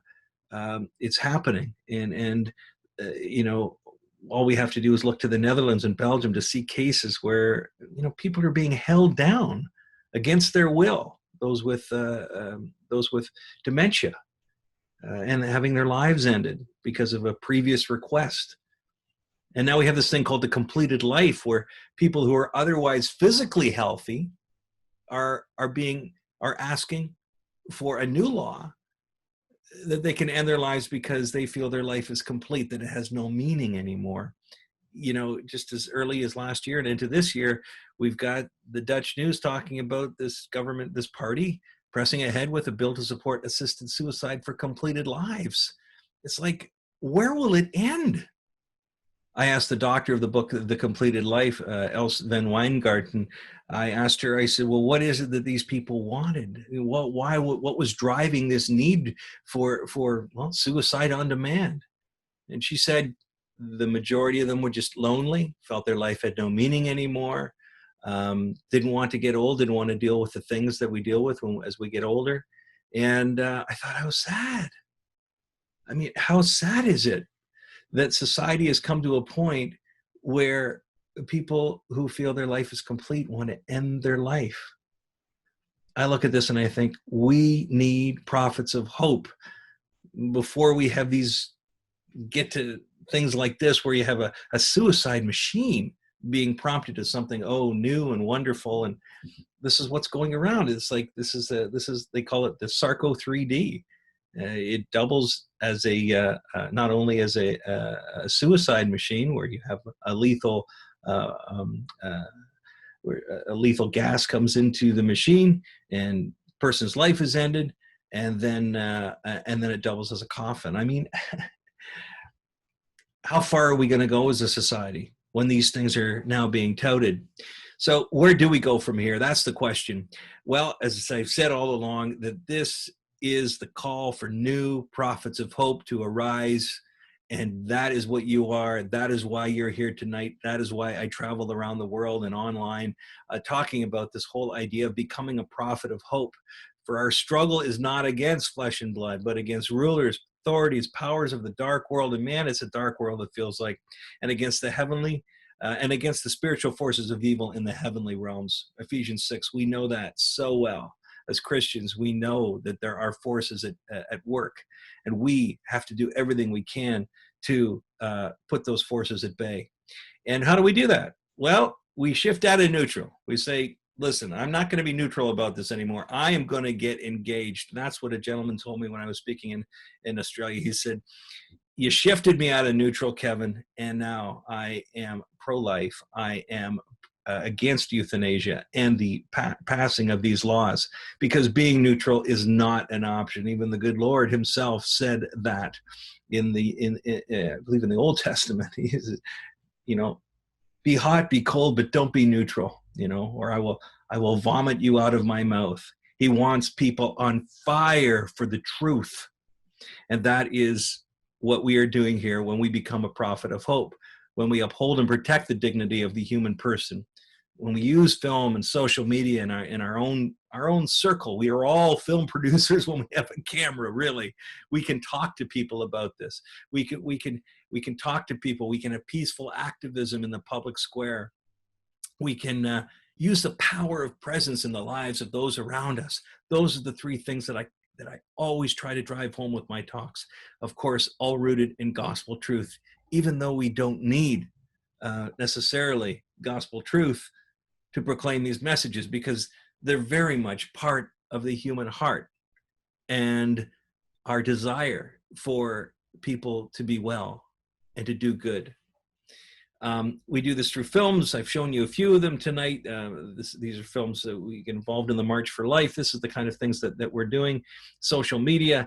We know that public policy changes happen from the grassroots level. So I ask always when I'm out there for people to support the organizations who stand for ethical healthcare, EPC, the Euthanasia Prevention Coalition, the Psychiatric Association, World Medical Association. These are all groups that oppose assisted suicide. These are the people we look up to. We know Family Policy Alliance of New Mexico and Care Not Killing, Hope Australia, Compassionate Physicians USA. There are so many that we can support, we can learn, and we can get to know and understand why and all of the different ways that these people come at this issue. I'm going around the world right now and online speaking on different subjects because I say there's many different ways. Living, Dying, and the Power of Presence. This is a talk I just gave you. Children, the ultimate gift. That whole idea that children are a gift. They are a gift. I have a special talk on that, and another one that I dig deeper into becoming a prophet of hope, which is so important. So I ask you to pray for me as I travel around the world and do this. With that Ephesians 6, we know there are forces at bay that want to see this not happen. So I ask you, if you know of anybody that would like to have me speak, I'm happy to do it in these times, online or even traveling in the near future. I would love to come to your area, to your church, to your social group, to your club. Yes, peaceful activism in the public square. Get out there, join the Family Alliance, get out there and show people we need numbers. We need numbers to really show that we're not just behind our computers all the time. Numbers do show that this is a serious movement. So God bless you for doing that. Be the power of presence in the lives of those around you, even if it's a coffee with your mom and dad, with a senior on a Saturday morning. Get out, be a part of a disability rights group. Visit a care home for people with disabilities. Spend time. That is what is needed right now, so that we can be the reason for someone's tomorrow, so that people feel that their lives have value. And that is really the essence of combating this. Yes, there's a million things we can do from a legal standpoint to get out there, write our MPs and our senators and our political parties to inform them. But it's the day-to-day, one-on-one things that really make the difference. Young people, of course, huge part of this movement, as I spoke about before. And as I travel around the world, I am so impressed by the amount of young people who are on the side of life. How do I become a prophet of hope?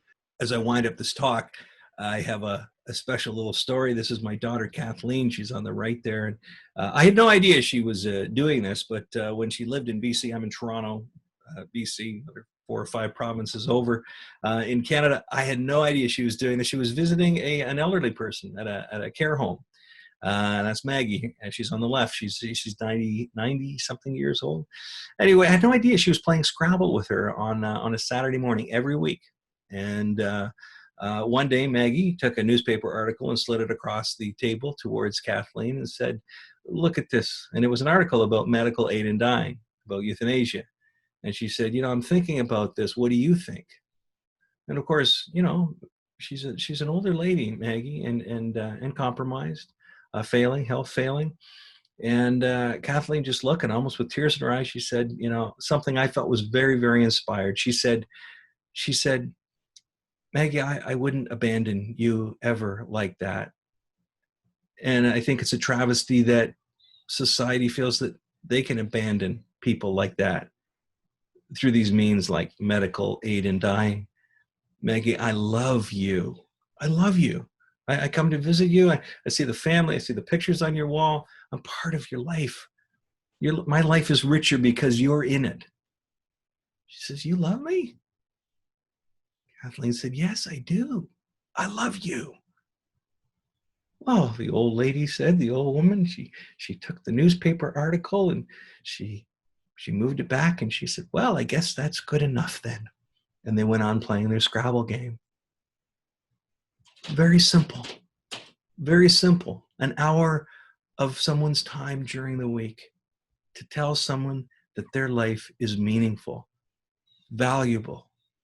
And isn't that what the call is? Isn't that what the call is, to love our neighbor? Man, it's so simple. And that is the call, to become a prophet of hope and the reason for someone's tomorrow. We'll be back shortly to finish off our evening. Thank you very much.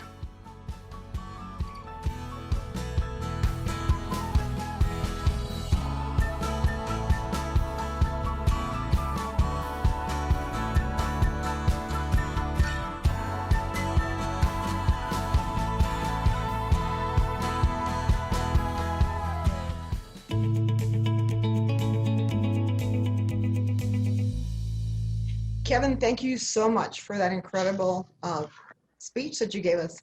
And just as incredible was your video when you were here in Albuquerque. It was very eye-opening about what is actually happening or they're wanting to happen in our country, but we're seeing it throughout the world, having no idea that it could be happening here. Give us a reason to really fight. So thank you so much, Kevin, for all the work that you have done. Thank you so much. Anybody want to reach Kevin, you see it's across the screen there. You can contact him by getting that information right there. Thanks, Ethel. Yeah, and certainly if you want a copy of the film through the Euthanasia Prevention Coalition or myself, that'll get you there. We will take care of you. And please do support. That was my co-production partner in the Fatal Flaws film, Euthanasia Prevention Coalition. My company, Dunn Media. We came together to make it. And I'll tell you, man, if I've learned anything about traveling, the situation, you know, it looks pretty bad sometimes, but what I've always found is that there's always prophets of hope. There's always people in the trenches who are doing what you're doing, Brian and Vince and Ethel, people who are watching tonight, the people who are in the front lines. These are what I call the prophets of hope. And so I'm just so grateful to the many prophets of hope that are out there who care, who know the true meaning of compassion. Brian, you are one of those people, the San Juan County Right to Life. You're putting on this incredible evening along with your co-hosts here. And I am so grateful. And I know the people who are watching are grateful. But obviously, you have needs and you have lots of challenges ahead of you. Can you share what we can do to get involved with this movement? Absolutely. Thank you, Kevin. You know, San Juan County is really full of prophets of hope. And San Juan County has been so incredibly generous. The people here have been so incredibly generous to us throughout the years. And as Vince said, you can't drive through San Juan County without seeing our signs. And that's all thanks to the very many people throughout the county that have supported us. I mentioned a couple times that this is the 17th year. I was treasurer of San Juan County Right to Life the first year that we had our benefit dinner. That year, we had one sign, and we struggled to pay for it, to be honest. It was a billboard on the way to Durango, and we struggled to pay for it. And in these 17 years, so much has happened, right? And there's so much that for us to be thankful for. We really are. And we do still need help. You know, this year, we're increasing a lot of what we do with the youth. We're sponsoring and helping New Mexico Right to Life, the state Right to Life office, with the youth video, the video contest, and you know, so many different things that we do in this area. You've seen all of our signs, our bumper stickers, the yard signs all over the county. We do whatever we can to help the other pro-life organizations in San Juan County, but throughout the state also. You know, we have the new chapter starting up in Lee County that we're going to help. We have you know, Roosevelt County and the state office that we do our best to help with. You know, and then here, you know, Students for Life, 40 Days for Life here in San Juan County that we love to help. We love to provide pro-life materials to anybody who needs them. And so we're really, really excited about that, and really we're ready to continue our mission. You know, this dinner, this benefit dinner, is our one time a year that we ask you for money. We don't bother you throughout the rest of the year, and this is the only time that we come to you. And so there are a few things that you can do to help us. You know, for one, help us financially. If you can, help us financially. We'll have our links up. You can go to our website. And I want to point out something really important. You know, if you're in Roosevelt County tonight, you're at the Educational Committee's dinner in Bernalillo, the money that you give there stays there. You know, this is for your county. This is for your community. So, you know, please be generous. Lee County is their they're getting off the ground. They really need the help. So this stays there with them. Please be generous with that. The Education Committee, one of its big goals is to get our name out there and our name recognition throughout the state. You know, it's our duty now to spread what we've been doing here in San Juan County throughout New Mexico, because we have to do this together, right? So, you know, another thing, we need volunteers. We need you to help us. This is something that's been on my mind a lot lately, but you know, the other side always tells us men that we don't have a place in this. This isn't our fight. But as men, we have the duty and the right to stand up and protect the women in our life. We have a duty and a right to stand up and protect our wives and daughters. And so we do have a say. We do have, please come and help us. You know, volunteer. Men of New Mexico, it's time to stand up. Volunteer and join us. Come and help us. Get involved. You know, there's so many ways to get involved. Even something so small as putting a bumper sticker on the back of your vehicle. A quick story I just heard from Marie Strickler was that there was a young lady. She was heading from Farmington to Durango to have an abortion, and she was praying. She wasn't sure what she was doing. She was praying, and she asked God for a sign. And just at that moment when she did that, a truck pulled in front of her, passed her and pulled in front of her, and there was one of our bumper stickers on the back of that truck. And that was her sign. She turned around and went home. You know, just an amazing story from something as simple as a bumper sticker. You know, our yard signs, put a sign in your yard. You know, if you have a place, we'll provide the sign, a big sign for in front of your business, whatever you can do. And so many of you have already done that. I got an excellent picture from one of our board members, Ivan Lujan. I think it's in the slideshow. I hope that you've seen it, but it's of one of our signs at the chiropractor's office that is right next to Planned Parenthood here in Farmington. So you as you're walking into Planned Parenthood, you can't miss the sign. And it's, you know, showing the strength and power of being a superwoman, and that, you know, it's amazing. So please, you've all been so generous. Continue with that. And most importantly, also, you know, follow us and share this on Facebook. You know, this is our live broadcast right now, but this will be available on YouTube after this. Share it with your friends and family. Let them watch this program and help us to spread the message throughout New Mexico. Yeah, and I would say, thank you, Brian. And I would say, do it, folks, while you can. And I mean that as somebody speaking to you from Canada. We try to put up signs, pro-life signs, and they get taken down. The city councils say, you can't have that. It goes against a woman's rights, or it goes against a woman's right to choose. And and they have all sorts of reasons why we can't, you know, have the freedom of speech to speak a different viewpoint on these issues. So God bless you for the work you do. Do it while you can. Every life. You mentioned that one poster, that one the one bumper sticker, changing a life. Man, imagine if we all had those bumper stickers. Wow. You know, as much as we've talked about some really, really serious issues tonight, and they are serious because it is life and death, let's remember as we kind of leave tonight that this is truly, we know who wins. We know who wins at the end of the day. And we have to remain people of hope. And I would like to thank my co-host tonight, because you are all prophets of hope. Vince, Brian, Ethel, any final words before we have our final prayer? I'll start with you, Ethel. Well, I'm just so thankful, and I just want to encourage everybody, just like you said, you know, let's do it while we still can, because here in our state, in our country, we still can. You know, let's not look back and say, oh my gosh, you know, I wish that we had. And so I want to just encourage you. And I just want to say also about San Juan, I have some of their signs as far as Las Cruces. I've taken them over there with me.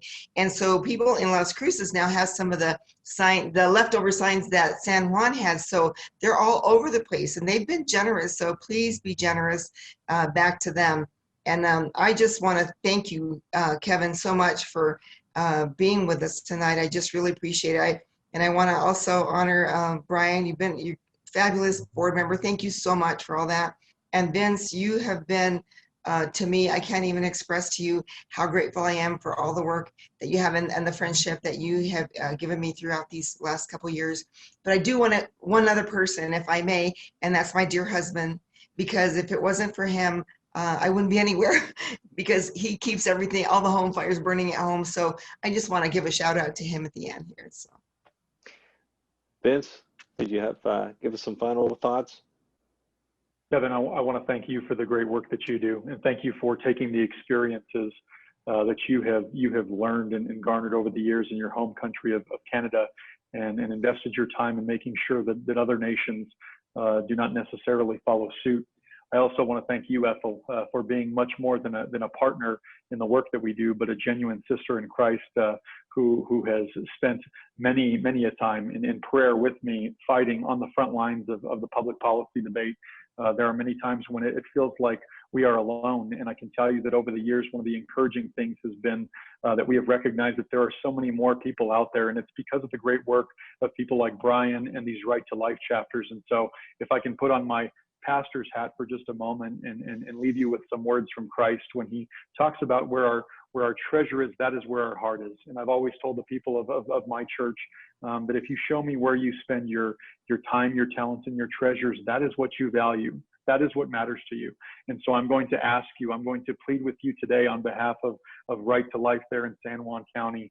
Use your time, use your talents, invest your treasures into this ministry, because I know if there is something we will never look back on and say, wow, I really regret investing in that, it will certainly not be fighting for the most vulnerable people among us, from the moment of conception, the preborn baby in the womb, to the end of life, to the terminally ill individual. I don't think any of us will ever look back and say, I wish I would have fought less for those marginalized and for those people who cannot speak for themselves. And so in the word of Scripture, Proverbs 31, let's speak for those who cannot speak for themselves. And we can do that today by utilizing the many gifts that God has given us and investing them in something that's much more important than just this kingdom, but ultimately in his kingdom. So thank you for the opportunity. Thank you, Brian, for the great work that you do.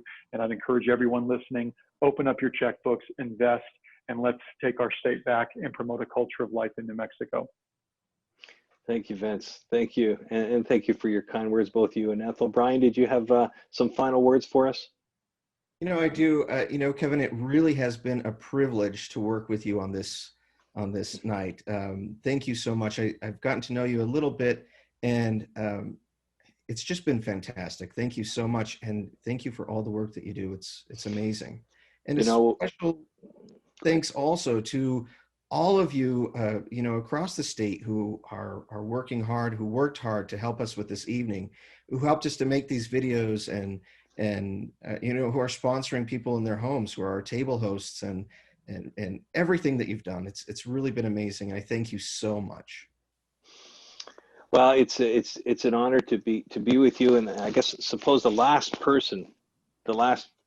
thank you, I should say, should go to every single one of you who are watching tonight, who have invested this time to engage yourself, to listen to some hard things, but also to celebrate with us the victories, because that's what it's all about. It's a community, and for you to be with us and to share with us, man, that just means the world. And of course it means the world to the Lord. Who wants to see a people of hope, who wants to see prophets of hope rise, because each and every one of you is a prophet of hope in your family, in those day-to-day things around the dinner table, taking care of your little ones, taking care of your seniors. That is what it is all about. As Mother Teresa said, we can do no great things, we can just do little things with great love. And that is truly what we're called to do each and every day. So thank you.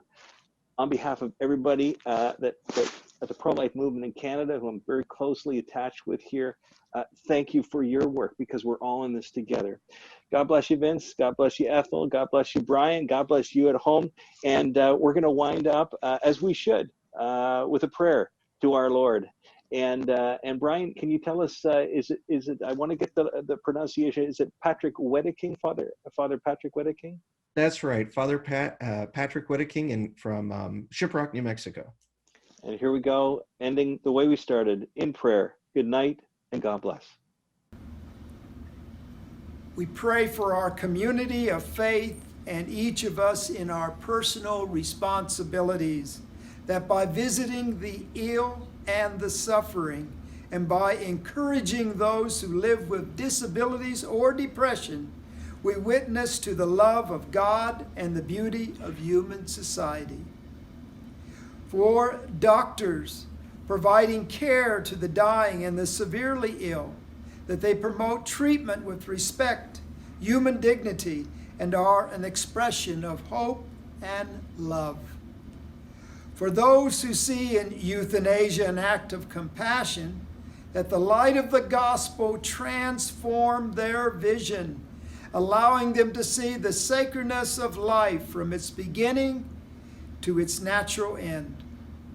For medical students, that during the course of their formation, they meet courageous mentors who have the wisdom to educate and guide their conscience in truth. For patients and their family who despair at the prospect of suffering and death, that the Holy Spirit open the eyes of their hearts to the meanings of suffering deeply united to that of Christ on the cross. For health workers and for all those who devote themselves to caring for the sick and the dying, that Christ strengthen their energy and fill them with the love as they strive to love with His heart. For our legislators and judges, whose decisions, tough issues of life and death, that the Holy Spirit enlighten their minds and consciences by giving them the gift of discernment. For those who work in the media, that they understand the full scope of the issues surrounding end-of-life care, and that the Holy Spirit enlighten their minds and consciences. For those who impact the development of our society and our culture, that they open their hearts to the message of Christ and contribute to the development in our country of a true culture of life. We ask all of this in the name of Jesus Christ our Lord, in the name of the Father, and of the Son, and of the Holy Spirit. Amen.